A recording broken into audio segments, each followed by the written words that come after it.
Bon, c'est vrai qu'il pleut un peu. Ça, c'est vraiment un moment dangereux. Les tornades qui sont cachées par la pluie, c'est les plus dangereux. Ok, on est actuellement dans une tempête de poussière. What? Désolé les gars, ça arrive. Faut y aller. Oh putain, ça souffle de ouf. Putain, c'est chaud. Je crois que t'étais pas sur ton quoi, celle-là. Oh la vache, on prend dans la gueule.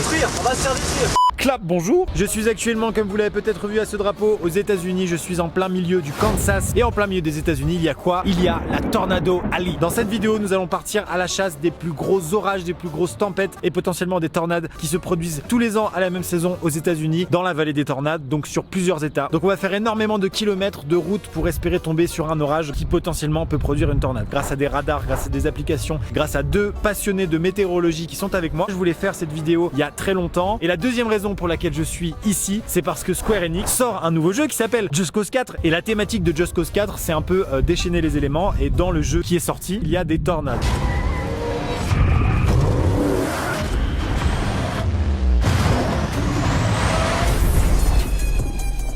Dans ce vlog, on va aller vraiment au contact des éléments. C'est Square Enix qui sponsorise cette vidéo, donc merci énormément à eux. Checkez Just Cause 4 dans la description si ça vous intéresse et que vous aimez le gaming. J'avais beaucoup apprécié Just Cause 3, j'avais fait des vidéos sur ma chaîne encore une fois. J'attends beaucoup du 4 évidemment, et en plus j'ai toujours été fasciné par les événements météorologiques de ouf comme les tornades aux États-Unis. C'est parti.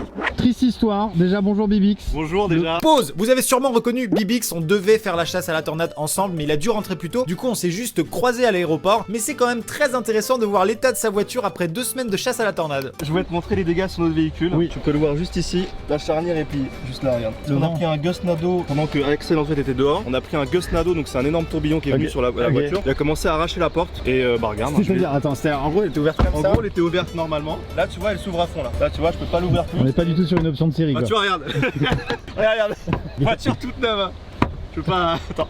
Voilà, et là tu vois ça a carrément plié la porte avant et la porte est sortie de son logement parce que la charnière. Vous l'avez remise après ou c'est quoi? Bah à l'arrache quoi. Ah le plus impressionnant c'est ça mec. Le capot qui a pris des grelons de 5 cm voire 7 partout, donc là il y a des impacts de partout ici et surtout le pavillon qui est explosé aussi. C'est-à-dire que le gars il rend la voiture et il dit je comprends pas ce qui s'est passé, il a un t-shirt Tornado chez ouais, je vais le rendre avec ce t-shirt là et Amixem part pour faire la même chose. Il y a un core punching à faire, donc core punching c'est traverser un orage. À un moment où il y a un risque, un choix à faire et que vous êtes obligé de passer à travers, tu vas devoir toi et ton 4x4 passer à travers. Mais t'es avec eux deux donc ça va bien se passer. Alors je vous présente, voici Axel. Salut. Et Maxime.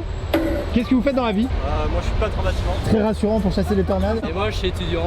T'es étudiant. Excellent. On est vraiment entre les mains de professionnels.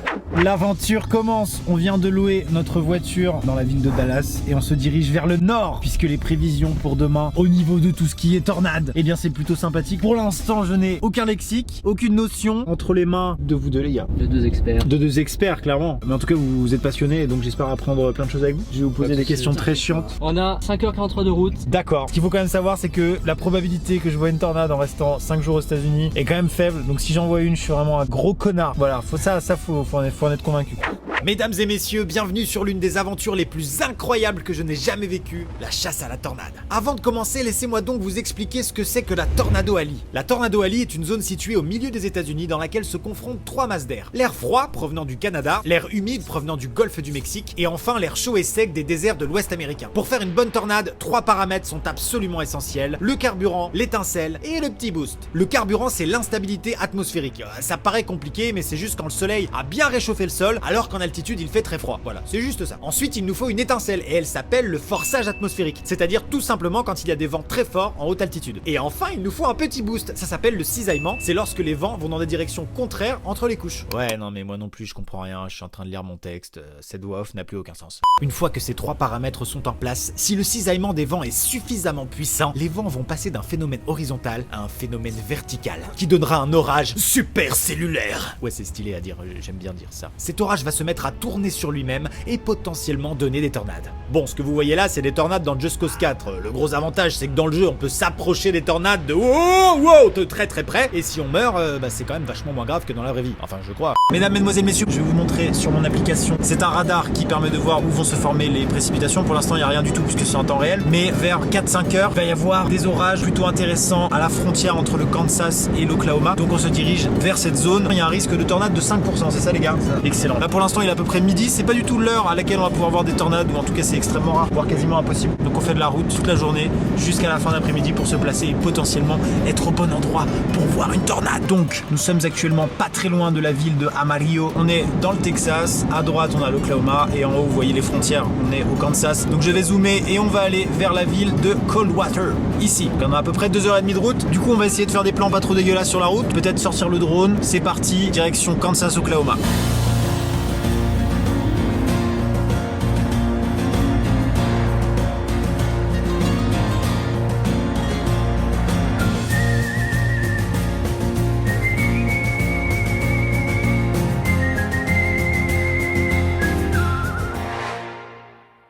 On vient de s'arrêter manger, on reprend la route direction l'Oklahoma, on commence à avoir plus d'informations sur la formation des orages. J'ai mis une caméra 360 sur le toit de la voiture pour observer le ciel. Parce que le ciel pour l'instant, effectivement, il ressemble pas du tout à un ciel orageux, mais il raconte pas mal de choses. Et c'est pas moi qui vais vous le raconter parce que j'y connais rien. Du coup, moi je suis sur la voiture grâce à cette application incroyable. Dites-moi ce que le ciel qu'on voit là annonce. Bah déjà là, il fait très beau, c'est un ciel en général qu'on retrouve en début d'après-midi avant les premiers développements orageux. Donc là, ce qu'on a comme nuages, c'est des cumulus, des petits cumulus un petit peu partout. C'est à partir de ces cumulus que voilà, ils gonflent au fur et à mesure et donnent finalement après un orage. Donc ça part des cumulus là, Factus, Mediocris. Là tu m'as perdu. Mais alors, bah, en tout cas, là c'est vrai que le ciel il est bleu et il est tacheté, on va dire, de plein de petits cumulus. Et on voit que ça s'intensifie à droite devant nous là. Je suis en train de cadrer dessus. Ça commence à être de plus en plus dense devant. Et donc ça c'est vraiment le début du caca. Enfin pour toi pas du caca parce que tu es passionné de ça. Oui. Mais pour les gens normaux, quand ils voient ça, ils sont pas hyper contents. Le fait aussi que le ciel soit très dégagé, c'est un bon signe.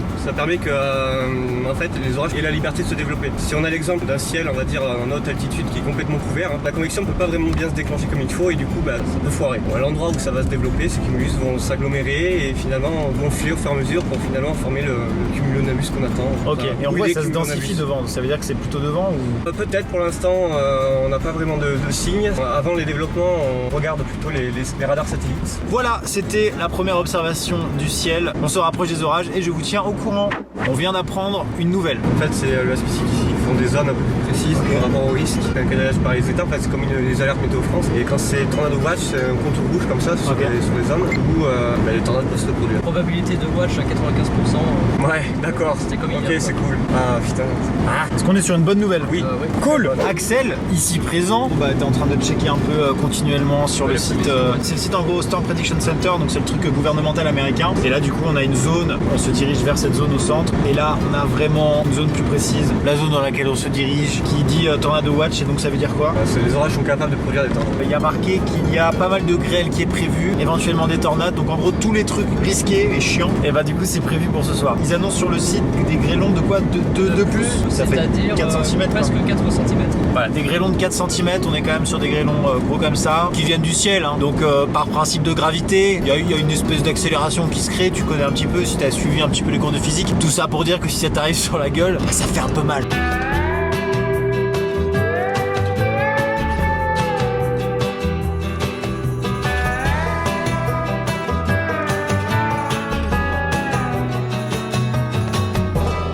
On est totalement paumé dans l'Oklahoma, en plein milieu de la vallée des tornades. Et vous voyez que toutes les voitures sont garées sous des abris anti-grêlons. Il y a des parafoudres partout. Et juste à droite de cette maison, il y a un tornado shelter, c'est-à-dire un abri à tornades. Il y en a un petit peu partout, en ville et dans les campagnes. Il y a des tornado shelters publics et des tornado shelters privés. Là, c'est un tornado shelter privé, évidemment, puisque c'est juste réservé aux habitants de la maison. Et on va essayer de le visiter. On est actuellement dans le jardin et voici un abri à tornades. La trappe fait tellement flipper. À l'intérieur, je suis... Oh là là, les débats. C'est des bars. Allez, c'est parti. What? Urbex. Ok, bah il y a des vivres. Bon, c'est plus un garage qu'autre chose, quoi. C'est en mode tu restes là pour survivre. Avec une lampe à huile. T'attends que ça se passe. C'est ouf. C'est vraiment un vieil abri. Allez, à plus, bonne tornade. On s'approche de plus en plus et les prévisions sont plutôt très bonnes. Je voulais juste vous montrer les images satellites de la formation de l'orage sur lequel on va. Et le truc intéressant et important à regarder, c'est la formation de cette petite boule juste ici. Regardez cette animation, c'est fou. Ça c'est vraiment bien. Moi j'y connais rien, hein. Mais Maxime et Axel, quand ils voient ça, ils sont hyper contents. Alors du coup je suis content. C'est officiel, nous venons de passer en Tornado Watch. C'est officiel, l'alerte vient de tomber. Et nous, comme on est des connards, on est contents. Mesdames et messieurs, on est en train de faire le plein et sur la télé de la station service, il y a l'alerte Tornado Watch. Et du coup, je sais pas, ça donne un petit coup de pression comme ça. Ça sent un peu bon quand même. Non, ça sent bon. Alerte météo. Surveillance de tornade à environ 5 km de l'emplacement actuel. Donc là c'est une alerte comme on peut avoir des fois en France avec Autoroute Info. Et bien ici c'est Tornade Info, c'est américain. Il n'y a que aux États-Unis où les GPS intègrent des alertes pour les tornades. Comme vous pouvez le constater, le ciel s'obscurcit, commence à y avoir des cumulus de plus en plus gros et vraiment partout, et le ciel bleu commence à disparaître. Ça commence à être très intéressant cette histoire.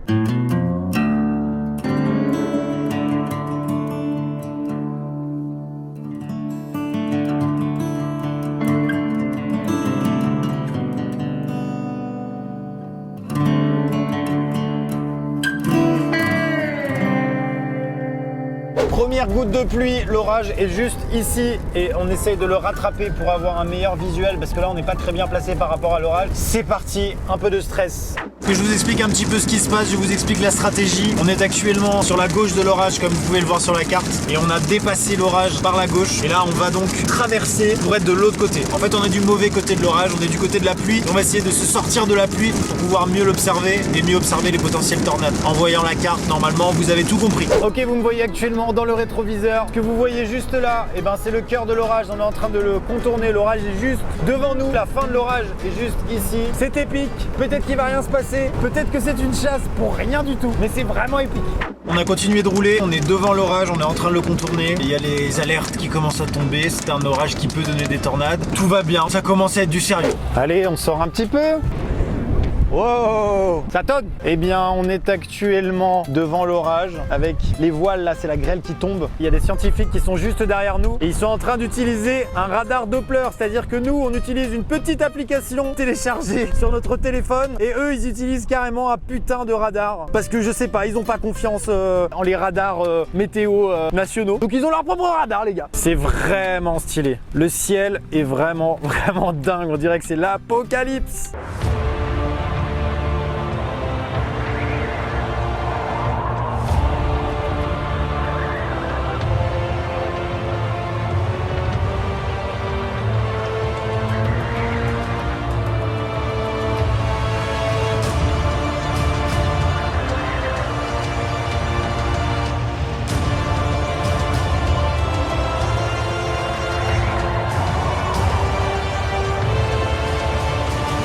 On va avoir une super vue, super. Regarde ce putain de radar. On commence à prendre une route dégueulasse. Oh la vache. Il est beau ce radar, je n'y connais rien mais je le trouve très beau. C'est ça là, non? Peut-être ou pas encore. Ouais, peut-être. Hein. C'est en train de tourner ce truc, hein. Ce truc est en train de tourner. Ok, je sais pas si vous voyez ce que je suis en train de filmer, mais ceci est potentiellement un début de tornade. C'est en train de pivoter. Je sais pas si vous voyez l'espèce de grosse protubérance que ça fait dans le ciel. Et donc ça peut donner une tornade. Nous sommes sûrs de rien, mais c'est épique. Oh là là, si ça part! Si ça part, je meurs! Ouais, la vélocité elle est très importante là. Je sais même pas ce que veut dire ce mot. Non, je rigole, vélocité ça va quand même. Je suis pas complètement débile, j'ai fait un bac à 5. Je suis en train d'observer ce que vous voyez actuellement à l'écran. On attend, on espère que cette chose va se transformer en une putain de fucking tornado. Ça commence à descendre, ça commence à faire un truc de ouf, hein. Putain, moi j'y connais rien, je sais pas. Moi je sais pas s'il faut se réjouir ou... Ça fait flipper quand même. Ça descend, hein. C'est bien ou pas? Ce qui est impressionnant c'est la vitesse où ça va, c'est vraiment un truc de ouf, hein. Ça va tellement vite. Là ça se barre en couille, là c'est en train de remonter. C'est vraiment un délire. C'est vraiment incroyable. Ça dit quoi les gars? Une tornade. C'est à peine 100 mètres au-dessus du sol. Ok, je sais pas si vous m'entendez, il y a vraiment beaucoup de vent. Mais en gros, là, il y a un début de tornade. Ce qu'il y a là-bas, c'est à peu près à 100 mètres du sol. C'est la base d'une tornade. Il faut qu'elle se pose, il faut qu'elle touche le sol. On commence à voir que ça commence à tourner. Vous voyez ça commence à pivoter là. Et il y a cette espèce de gros tube aussi, vraiment flippant. Il y a vraiment beaucoup de vent, regardez-moi ça. Non mais si on n'est pas aux États-Unis, là, je comprends pas, hein. Il y a de 4 inches. Ok, il n'y a pas eu de tornade pour l'instant, mais c'était proche. Il y a du 4 inches, ça veut dire des grêlons, ça, c'est ça? C'est très très beau. Ouais. D'accord. Et bah la GoPro sur le toit, elle va kiffer. Trouve une route à l'ouest. Hein. On est trop proche. Ouais, pour l'instant c'est pas encore formé donc il faut prendre de l'avance. On est... Oh putain, la vache. Ah ouais. Là, ça bouge vraiment beaucoup. C'est en train de tourner, je sais pas... C'est à 2 doigts de toucher le sol, hein. C'est ouf. À ce stade de notre aventure, tous les feux sont au vert pour obtenir une tornade. L'instabilité atmosphérique, le forçage atmosphérique, la force de cisaillement, l'orage supercellulaire, le mésocyclone, l'hélicité, je comprends rien à ce que je dis, je suis en train de lire mon texte. Bref, toutes les conditions sont parfaites. À tout moment, une tornade peut se former, mais il est impossible de prévoir quand, de prévoir sa position, de prévoir sa vitesse, sa force, rien. Les tornades sont catégorisées sur l'échelle de Fujita, qui va de F0 à F5. Plus une tornade fait de dégâts, plus elle grimpe sur l'échelle. Là, par exemple, dans le jeu, c'est une tornade qui est en train de déglinguer une ville sans totalement la détruire. Du coup, on peut dire que c'est une... allez, F3. Tiens, par exemple, la plus grosse tornade jamais vue. La tornade de El Reno en 2013 faisait 4,3 km de diamètre et elle était extrêmement imprévisible dans ses déplacements. Pourtant, elle n'a été catégorisée que F3. Donc on le répète jamais assez, mais c'est pas la taille qui compte. Revenons au moment de notre aventure où, encore une fois, tous les feux sont au vert et tout est possible. Vous y allez les gars, ça arrive. Oui, allez.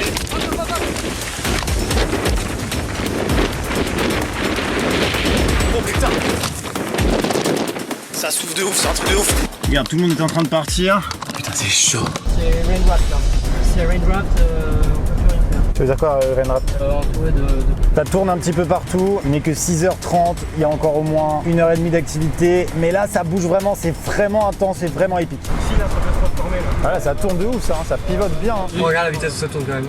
C'est incroyable. Il y a tellement de gens à l'arrêt là. Tous ces gens-là, ils sont pas en train de rouler, c'est des voitures à l'arrêt et c'est des chasseurs de tornades comme nous. Tout ce méga bouchon, c'est aussi des gens qui sont là pour observer l'orage. Écoute. C'est ça. C'est ça. Ah, c'est ça? Écoutez, c'est la radio. On dirait que c'est l'apocalypse, on dirait que c'est la fin du monde. The National Weather Service in Norman has issued a severe thunderstorm warning for in western Oklahoma. A severe thunderstorm was located 7 miles north of Eric, moving east at 30 miles an hour. Expected hazards include golf ball size hail and 60 miles an hour wind gusts. Remain alert for a possible tornado. Tornadoes can develop quickly from severe thunderstorms. Ça fait flipper, putain.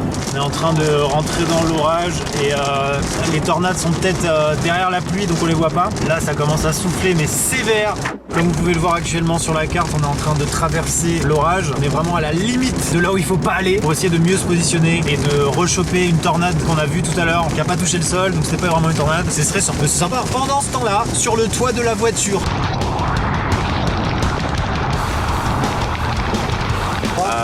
D'accord. Sur notre gauche, il y a un endroit vraiment, enfin là, il y a un endroit vraiment hardcore. C'est vraiment sûr, Axel. Bon, c'est vrai qu'il pleut un peu. Ça, c'est vraiment un moment dangereux. Les tornades qui sont cachées par la pluie, c'est les plus dangereuses. Là, on est dans un des noyaux de l'orage. Oh, grêlon. Un putain de gros grêlon. Traverser ça. Oh, putain, la vache. Je crois que t'étais pas sur ton coup, Axel, là. Oh, la vache, Ah on non, prend dans la gueule. On va se faire détruire.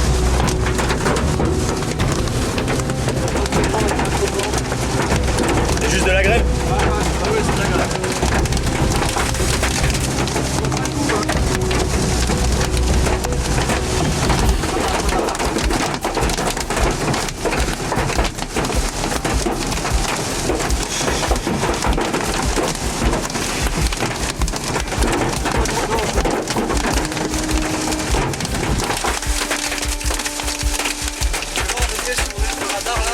Alors, on va le passer. Hein.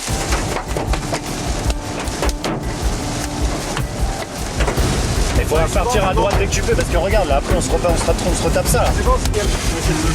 Regarde.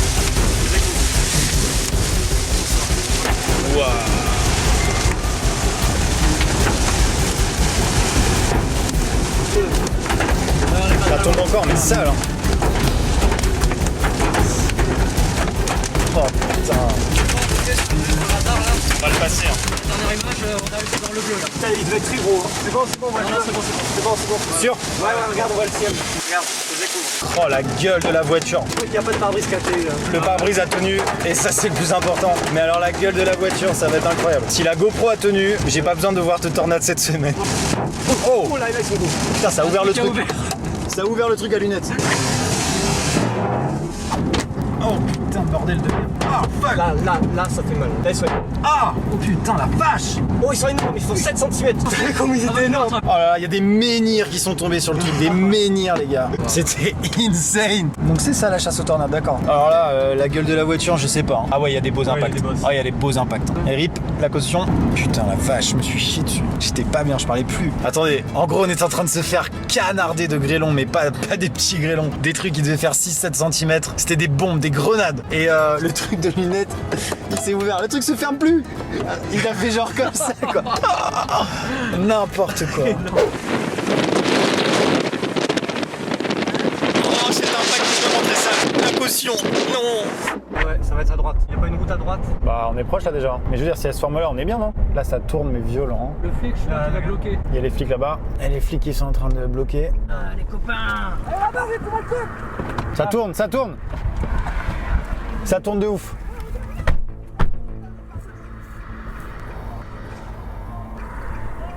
C'est un truc de ouf. Allez, on se casse tout de suite. Là, soit elle est à terre, soit elle va pas tarder. Là. Ok, donc là, vous avez vu, on est juste à côté d'un début de tornade. Elle a pas encore touché le sol. Donc là, qu'est-ce qu'on est en train de faire? On reprend de l'avance du coup, c'est Ouais, ça? il n'y a pas d'autre route en fait. Il y a pas de route, donc on repart au sud. Ouais, faut qu'on redevance ça. C'était beau, hein? Ouais, c'est limite. Hein. Allez là. Allez, faut qu'on en ait une. Elle est pas encore prête, elle est pas encore mûre. Mais il y a quelque chose. Petit point carte météo. Comme vous le voyez actuellement, on est en train de se diriger vers la zone rouge qui est encadrée en rouge sur la carte. Donc quand je clique dessus, il y a marqué Tornado Warning. Voilà, ça veut dire qu'on y va. J'ai peur. Nous avons devant nous Un downburst. un downburst. Ah bah je le savais ça. C'est quoi les gars? Alors c'est une rafale descendante, ça peut être aussi puissante qu'une tornade. Et une fois arrivé à la surface, ce rideau de pluie va former des espèces de vortex. On a l'impression que ça tourne, mais pas du tout. Ça tourne pas sur lui-même. Ça descend très fort. Ça descend très violemment, c'est une rafale vraiment descendante. Ok, on est actuellement dans une tempête de poussière. Il y a des gosses nados. C'est les petits tourbillons qui se forment avec la poussière. Ah putain, c'est ça. Regarde devant, regarde devant. What? Oh putain.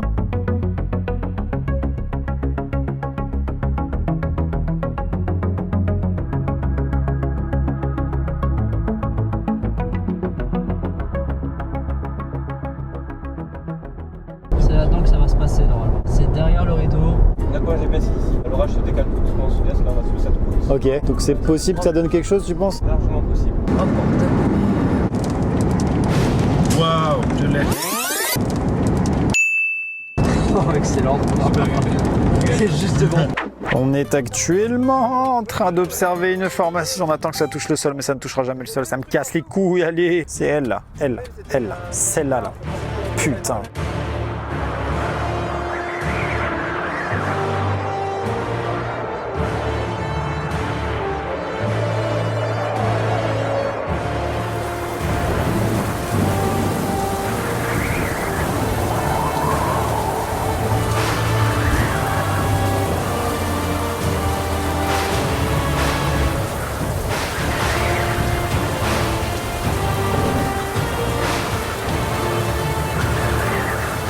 On a complètement défoncé la voiture et je profite de ce moment pour vous montrer un véhicule incroyable. C'est un véhicule anti-tornade. On n'en a pas vu beaucoup, c'est extrêmement rare. C'est des véhicules qui sont blindés avec des pare-buffles gigantesques, avec des pneus de malade. C'est des véhicules qui sont également plombés, donc ils sont extrêmement lourds. Du coup, ils ont beaucoup plus de mal à se faire emporter par les tornades. C'est hyper impressionnant.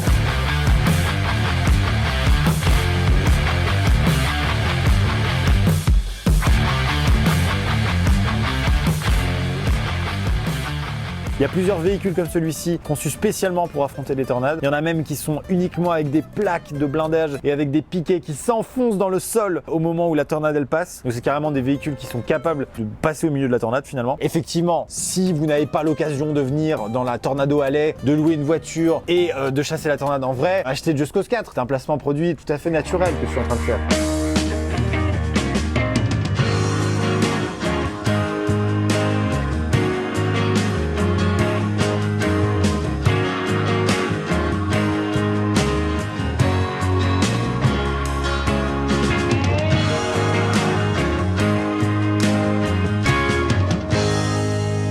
Mesdames et messieurs, retour à Angers. J'ai donc passé 5 jours de chasse à la tornade aux États-Unis au mois de juin dernier. C'était totalement incroyable, c'est une expérience totalement folle. Malheureusement, j'ai pas vu de tornade parce que la saison 2018 était totalement pourrie, en termes de tornade du moins. J'ai pas trop de regrets parce que les Français qui sont partis avec moi pendant 3 semaines n'ont pas vu de tornade non plus pendant 3 semaines. Donc si j'en avais vu une pendant 5 jours, j'aurais vraiment été un gros châteux. Mais je pense que cette expérience, cette aventure m'a vraiment genre piqué. C'est-à-dire que j'ai goûté à la drogue de la chasse à l'orage. C'est incroyable. Je parle pas forcément de la chasse à la tornade, mais juste la chasse à l'orage, c'est incroyable.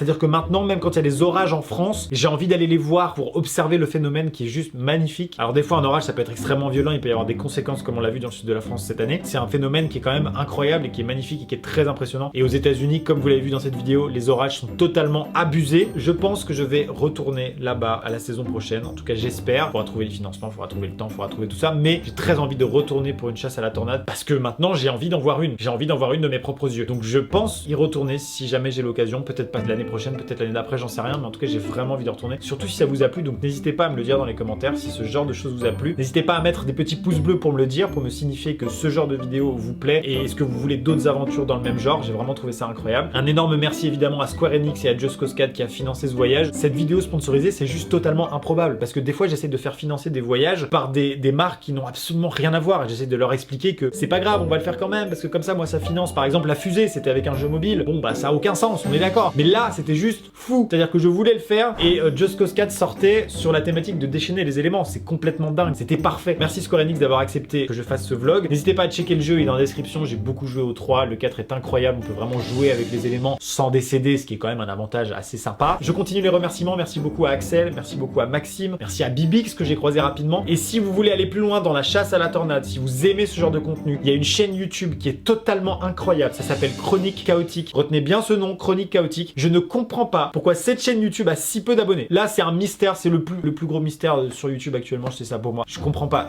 Leurs vidéos sont folles. Ils font ça depuis des années. Je crois que ça fait genre 8 ans qu'ils font tous les ans des vidéos sur leur chasse à la tornade. Et c'est trop stylé. Et c'est trop intéressant. Et c'est trop bien filmé. Chronique Chaotique. Lien dans la description si vous voulez aller plus loin sur la chasse à la tornade. Je vous dis à bientôt pour une prochaine vidéo. C'était Amixem. Pouska vida.